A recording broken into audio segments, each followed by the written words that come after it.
Welcome to Capital W's Take 5 series, in which we interview various capital markets professionals about their journeys, their experiences, and their knowledge. And I'm so pleased to be here with my great friend, mentor. He's been my boss a couple of times, Jason Bohrer. We're here in Dunsville, Virginia, on the banks of the beautiful Rappahannock River, which Virginians will know. We call it the River. And Jason, thank you so much for hosting us. I am so pleased to sit down with you and get your take on our Take 5 questions. Well, it's fun to be here, but I don't know why you told everybody where our secret place is. I know. Now everybody's going to come to this. It's really bad here, so don't come. Don't come here. I know. Well, but, given that I have a face for radio, I wonder if this is the right thing to do here. Oh, please, give me a break. Well, and my hair will be flying around like Medusa in the wind. But we just couldn't resist this wonderful location. We call that river day. hair. River hair, yes. Who cares? All right, Jason. Well, so same 5 questions that we ask all of our friends and family. And the idea is to hear your personal experiences and have folks be able to perhaps identify with some of those experiences or become very curious about other ways that people have traveled in their careers. So I'm excited to speak with you because you have had a variety of different experiences, and one more recently, moving on to another chapter in your life, if you will. And so our first question is very broad, and and welcome you to provide any and all components you'd like, but just to describe yourself, your personal history and your career journey. Sure. Personal history. I grew up in the D.C. area. My parents were the greatest generation. They both served the country. Father in the Army and CIA, and my mother was one of the first women in the OSS, which was a precursor to the CIA, so she kind of led the way, breaking the glass ceiling in 1943. Yes. So grew up in D.C., always liked to work, had the paper route everybody had, worked as a river guide as a high school kid, so always had a good work ethic, worked myself through college as a waiter, and one of my tables I waited on was a group of brokers from E.F. Hutton. Oh. And some of you might remember, you're not old enough to remember, E.F. Hutton, but when right? E.F. Hutton talks, people listen. Anyway, I started working down there, and a few of my friends and I were determined to get jobs on Wall Street. I started out with DLJ, which is another name many of you will not remember, but you'll probably remember First Boston or Credit Suisse, who absorbed them. So I was a bond salesman, institutional bond salesman on the trading desk, kind of the nexus of pricing and product. My first trade was a 12 3/4 GPM mortgage. And back in the day, they used to cut our ties when we made our first trade. That was a thing on the street.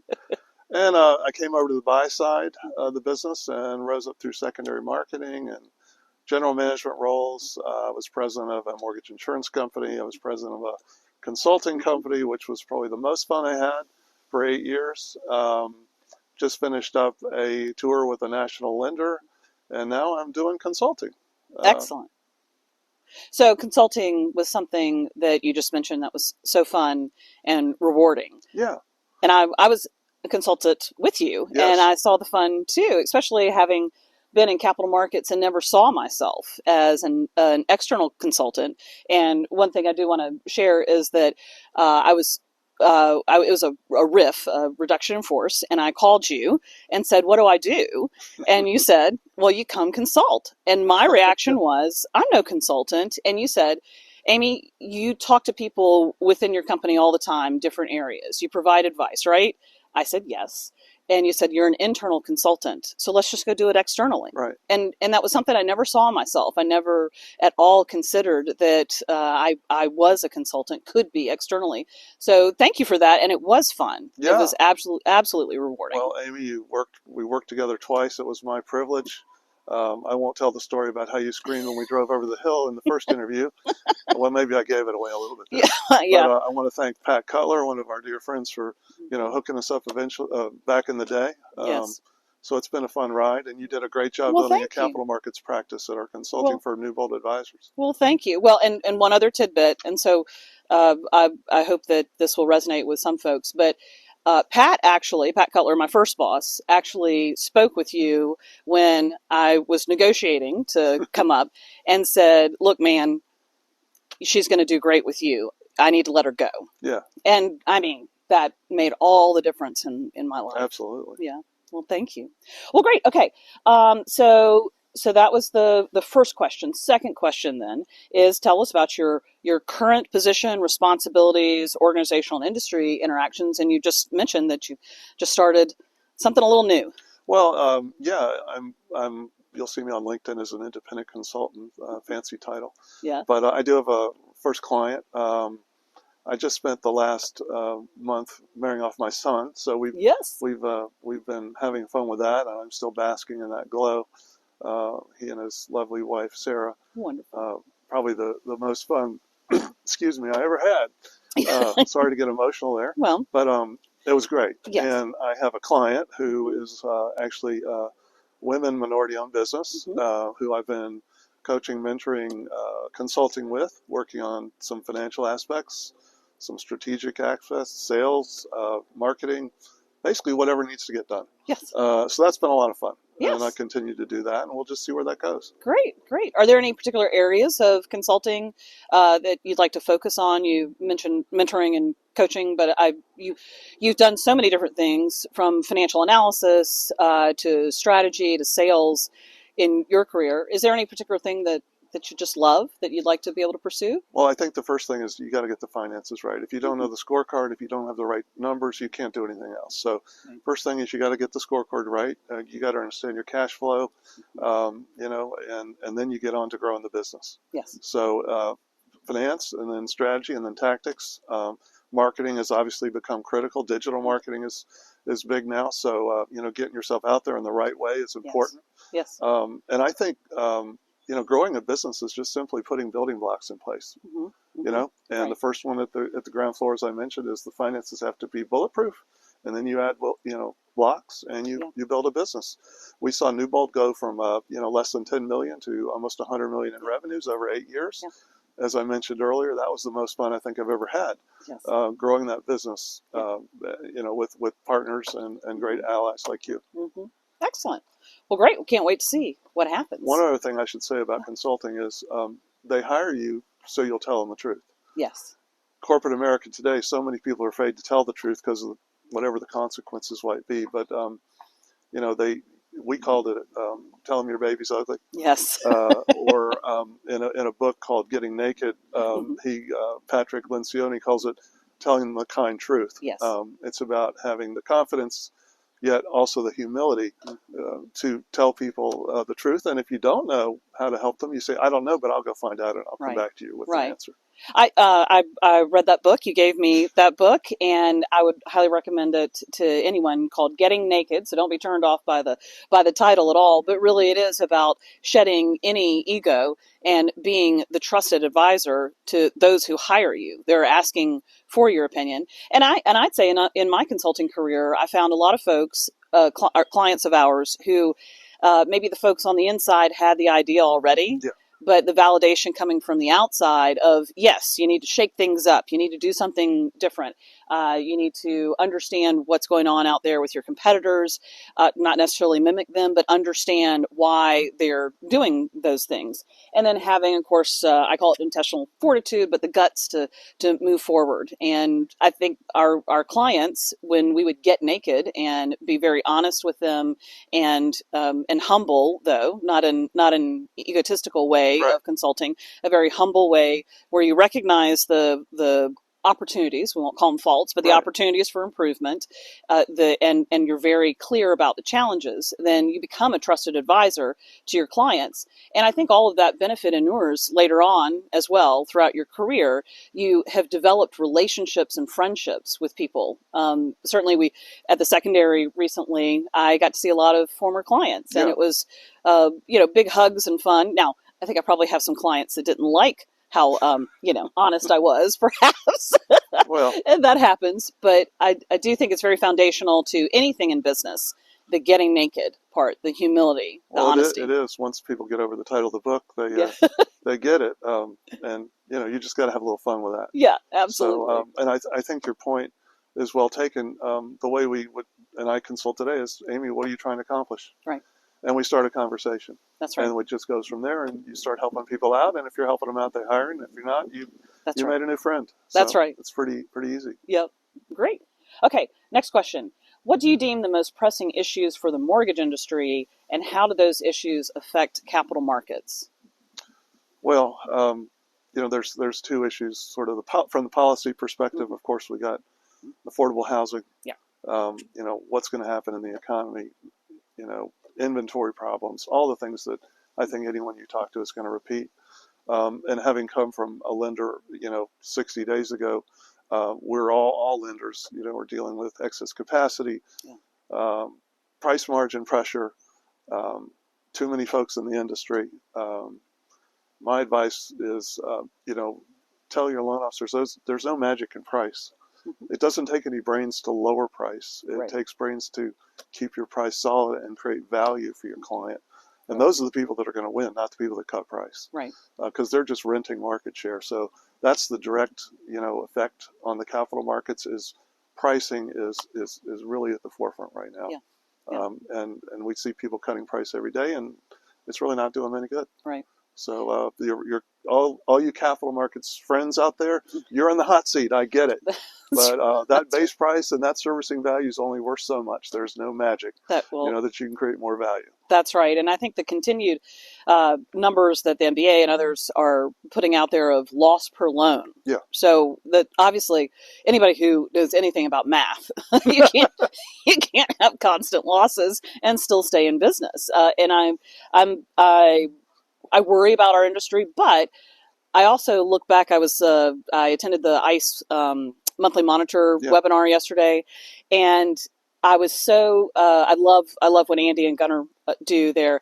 I was so impressed with kind of the perspective of what's happened over the last 30, 40 years and relative to income change and price appreciation. So we've seen worse times, certainly. Oh, yeah. It is with this age of technology. I think we know more about it, though. Yeah. We're and that feeds into consumers and policy wonks and all that kind of good stuff. So we've survived. I think the most pressing issue for capital markets in the industry is always change. Well, it's constant. If you look in the dictionary under change, the mortgage banking is there. That's but right. I'm a history major from Carolina. Go Heels. And if you look at the last 10, 15 years, I mean, COVID.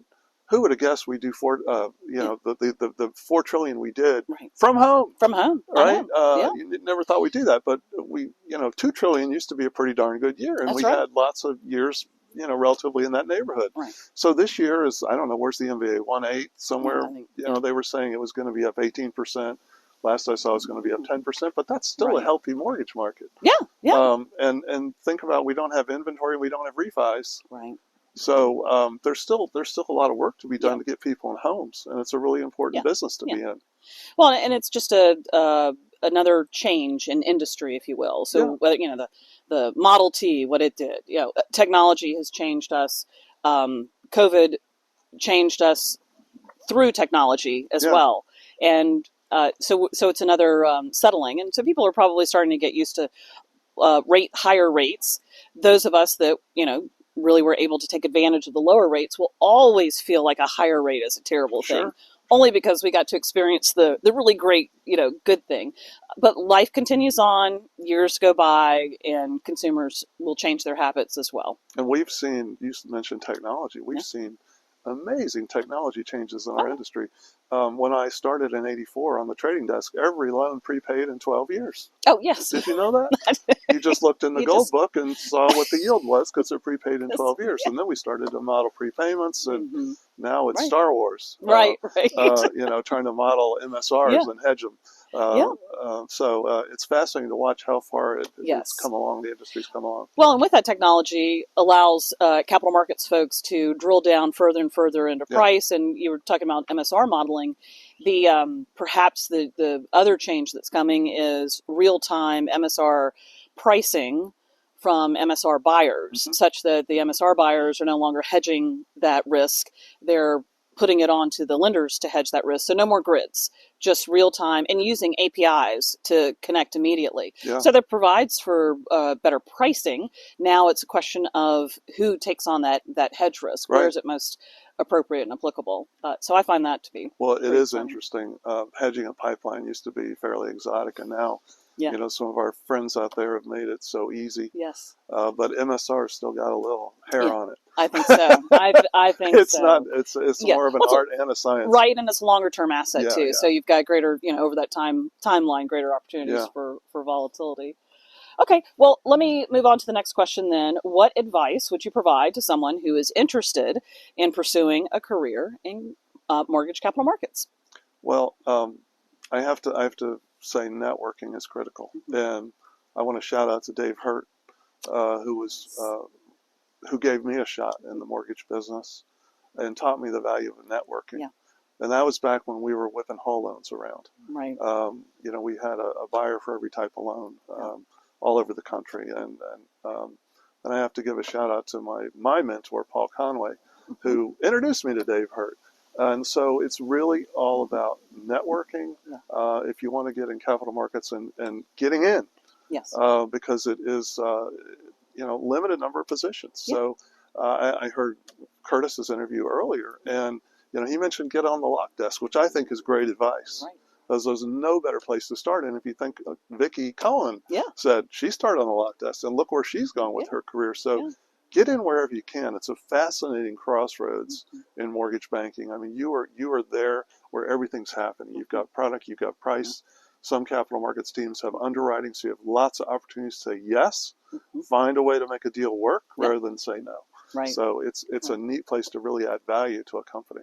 Well, and you mentioned the networking thing, and I have now at this point in my career reflected upon the requirements for relationship management, networking by any other name, whatever you want to call it, but to do a deal. To do any type of deal, whether it's a simple whole loan transaction, working with the GSEs, getting approval, finding other outlets, non-QM, other exotic, if you will, types of products, but working relationships, developing relationships, and then demonstrating value. So why is it mutually beneficial? Yeah.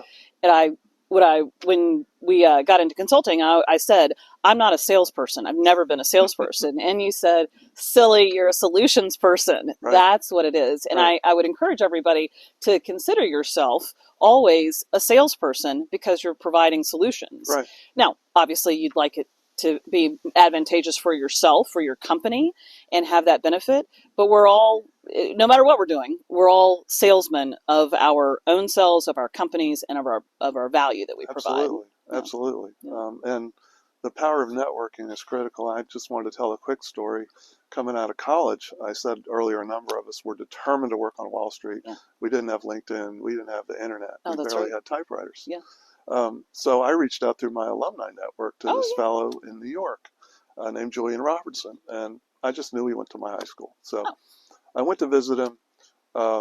He was very gracious. He let me have an office at his place. He picked up the phone and called Dick Jenrette, who ran Donaldson, Lufkin, Jenrette downtown. By the afternoon, I was sitting in front of Dick Jenrette.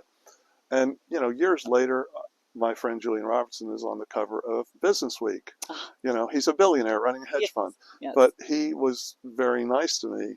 And I think it's an important lesson to know there's people out there that want to help. Yeah. So don't be afraid to ask for help. Right. And remember, when you get that help, to pay it forward and be an ally going forward for others. Absolutely. Excellent, excellent. Well, that leads me to my last question. You said the word ally, so I'm going to set you up here. What recommendations would you give to organizations seeking to improve diversity within their capital markets departments? Well, I think you have to cast a broad net, and you have to hire the best people. Yes, always. And my experience has been, I seem to have more strong women executives around me than men for whatever reason. I remember back in the day at an unnamed large bank, we had diversity. This was really early diversity, and I looked around at my direct report team, and 6 of the 7 or 7 of the 8 were women. I'm like, okay, well, cool. we're doing the right thing here. That's good.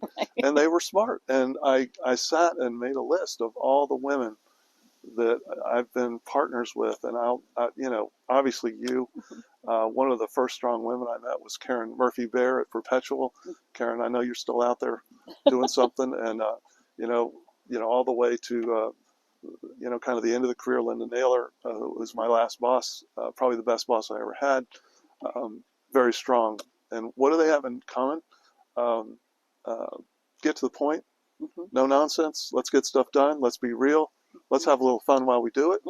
I don't know if I'm answering your question the way you wanted to, but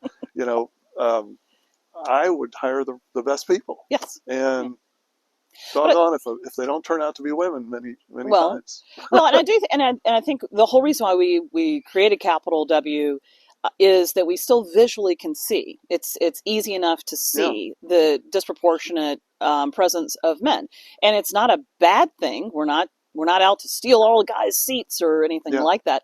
But it really is the question of why aren't more women in capital markets, or why aren't they on panels? Why aren't they authoring white papers? So, so being the best person for the job is always critical. Yes. And I keep saying this, I'm a capitalist. I believe in, meritocracy. I believe in having the best people. But how do you find the best people? It's math, right? You have to cast a very wide net, like you said. And also, I think, to break inertia. So we tend to travel in our own circles, and I myself am guilty of hiring from my inner circle because I trust. It's your network. And my network, and I trust. And I happen to have more women in my network, probably, than some folks. And I think that's the critical piece of, can we dedicate ourselves to expanding our networks and taking a look further than just the person that we've always known will do the job. And also, I'm concerned about women in STEM. So do we see a disproportionate number of men rather than women in STEM, which capital markets is heavy STEM? And so can we do something else about that? Yeah, I would say we might be losing her with the wind. Okay, keep going. As an ally, I would welcome any conversation with anyone who wants to talk about capital markets. Wonderful. Whether it's technical, and if I don't know it, I know somebody who does know it, or whatever they would like to talk about. But I would encourage them to reach out to me on LinkedIn or however they want to. Great. Yes. Well, folks have to take their own initiative too. Yes, they do. Right? They have to determine their own destinies. But you look for people with grit, with determination, that want to invest in themselves. Continual learning is critical. Yes. I'm working on a course right now in financial planning and analysis because I'm a finance geek. Some parts of the day. At the same time, I'm reading leadership books. So. You have to invest in yourself. Look for those traits in people, and a lot of them are going to be women. Yes, absolutely. And I've been lucky to work with a lot of them. Yes, you have. Well, great. Well, that was the end of our serious questions. So now let's do our fast and fun 5. So these are really, channeling Barbara Wawa here. Okay. I won't do it. What's your favorite food? I have to agree with Vicki Cullen. A cheeseburger. A cheeseburger. Cooked over charcoal, that's the requirement. Oh, yes. Absolutely. Of course. And, although a smash burger from is good once in a while, I think. 20 feet from here on the Weber grill over charcoal that's true. Is the best That's burger. Right. Sorry. That's right. And I'll drink a Dr. Pepper. All right. Any hobbies or special interests? Well, I love being at the river with family and friends. I'm restoring a 1973 Chevy Blazer right now. So really? Been working on that for a year and a half. Hopefully that'll be on the road this summer. I love to read. I'm always reading mysteries. I've been through all the DeMille books recently, and I'm working on Greg Iles right now. So love to read, fiction and nonfiction. Great. Well, then that leads to the next question. Do you have a book, a periodical, or a podcast that you would recommend? Well, there's 2 books. Early in my career, I read, I think it was Ken Blanchard wrote a book on servant leadership, and there's been a lot of more on that. But that kind of set me up for how I thought you should behave. And I remember talking to my dad, who was a psychiatrist for the CIA. So think about that for a minute. Yes. How do you know what you poor dear. That's why I am the way I am. how am I going to know what I really want to do? And he goes, you'll just know. And I think reading that book was one of those just know moments. Yeah. But even a more powerful book was The Great Game of Business by Jack Stack. And the principles in that book, which are Midwestern common sense, have really had a huge effect on my life. And I would recommend, I'm not on commission, I would recommend anybody with an interest in business read that book. It's all about employee engagement is the cool consultant term now, but they figured this out back in 1983, how to get employees engaged by teaching them financials, getting them involved in decision making, and give them a stake in the outcome. And I can't think of a better way to get employees involved in business than those three principles. Yeah. So take a look at The Great Game of Business by Jack Stack. Just occurred to me that maybe one could take that book and apply it to family too, right? Oh, sure, sure. Make sure you have some skin in the game, kid. Right? You have to clean your room because for everybody else too. Right. It's very powerful. Yeah, very logical. All right. Favorite musician or musical group? Well, I like Motown. Southerners call it beach music sometimes, but I also like rock and roll. So Aerosmith, anything along that line. All right. One of the best concerts I went to in Chicago was the Rolling Stones. Got to see Mick Jagger a few years ago and that crew. Take a little country too while we're sitting out here in the county. Yes. So, all my exes live in Texas. Yes. It's a pretty funny one. Yes. So all kinds of music. If you could travel anywhere, where would you go? Well, I think I mentioned earlier I like history. So one of my, we're going to do a European tour in October. We're going to take a Rhine river cruise from Italy to Amsterdam. But the next thing I want to do is I want to go to Normandy and understand better what happened there. Mm-hmm.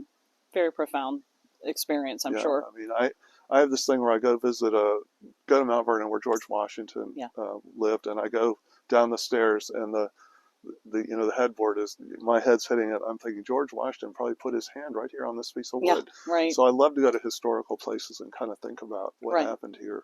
Right. Yeah. Wonderful. Well, great. Well, Jason, thank you so much for hosting us here at this beautiful location. And also thank you for everything that you've done for me. Oh, absolutely. It's been a pleasure. Yeah. Enjoyed it. Yeah. Now I'm getting all choked up. Anyway, but thanks everybody for tuning in. We appreciate it. There'll be another Take 5 coming soon. You never know who we'll be sitting down to talk to. Thanks again, Jason. Thank you.